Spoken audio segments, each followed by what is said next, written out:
Okay, welcome back to part 3 of this lesson. In this third part, we've just talked about interpretation as the first step in the translation process. In the second video, we sort of took apart the different dimensions and factors that contribute to meaning.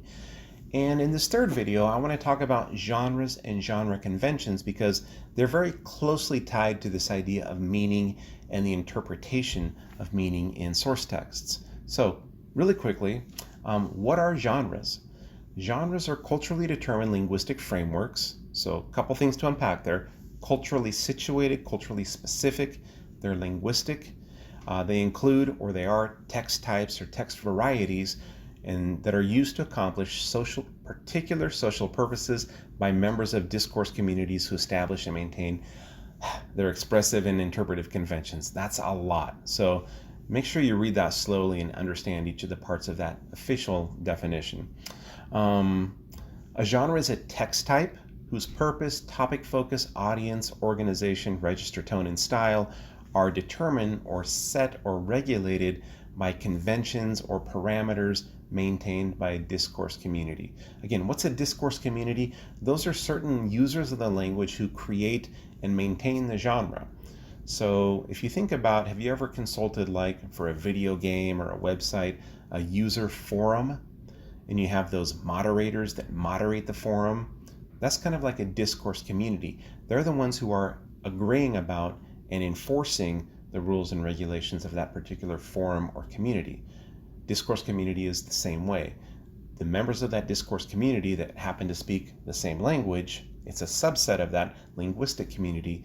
They have created and maintained, sometimes over generations, the conventions for a genre.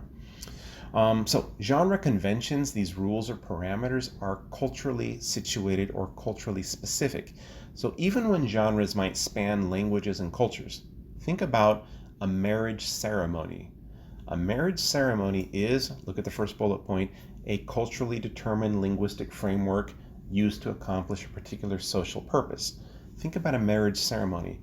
So different languages and cultures have marriage ceremonies, but parts and pieces of that may differ from one language community to another because of cultural norms, right? Cultural traditions. So you may have the same genre. You might have a research paper in an American university. You might have a research paper in a European or a Latin American university, but trust me, the genre conventions vary from culture to culture. So translators who specialize in certain types of texts in certain genres develop genre competence in both of their languages. That's why specialization is so advantageous and so important, because you learn what are the rules, what are the parameters, what are the guidelines for those genres in both languages. So again, a genre is a text type, a category of text that shares common conventions. These are just some examples, right? A recipe book or a cookbook. So all cookbooks are going to have certain things in common, certain things that they're about, certain ways that they use language, certain ways that they don't use language, certain topics they include, others they don't. Same with tourism brochures or comic books. So these are just 3 examples of genres, but we could think of many others. Genre conventions are important because, and they relate to meaning and the interpretation of source text, because genre conventions, those parameters, what they do is they shape or constrain many of the factors that influence the creation of texts, but also the interpretation of meaning in text. So again, this is something that our brains have become, over time and exposure to many exemplars of a particular genre, we know what to expect. We know when something is within the parameters. We know when something falls out of the parameters and is surprising. So if you think about genres, film genres or musical genres, right? If there's too much twang in a country, no, not in a country song. If there's too much twang in a pop song, you start to think, that's not right for pop. This is more like pop country crossover. I don't know if I like this, and I don't blame you. Or if you're watching a horror film, right? But there's too many funny moments in it. You expected more scary moments. You might start to think, this film, for whatever reason, is not sticking to its conventions, right? Maybe it's a parody film or something like that. So we are aware of those conventions, those rules and regulations and parameters. our minds are attuned to them. And it works the same way with written genres. So again, to get back to that point, I kind of went on a tangent. The conventions for genres are important to translators, important to be familiar with, because they tell us, right? They influence the creation and the interpretation of many different aspects. So again, this slide is from the previous presentation when I talked about the two main dimensions of meaning in my model, the extra-linguistic or cultural dimension and the linguistic or textual dimension.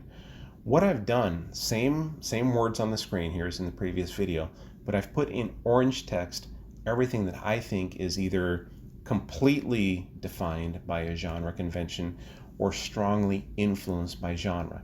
So everything in orange here on the slide would be important from a genre perspective.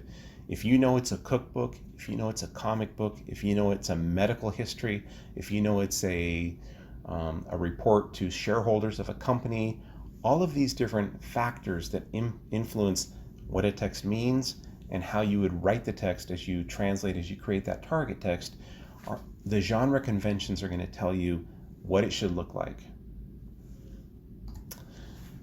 I'm going to come back to this in a future video, but what this slide is trying to show here is the relationship, okay, some correlations or associations between genres on the far right. So we have things like poetry, drama, textbooks, news articles, propaganda, political documents, sacred texts, and the three primary language functions: expressive, informative, and vocative. I'm not going to, and also the importance, the relative importance of the authors.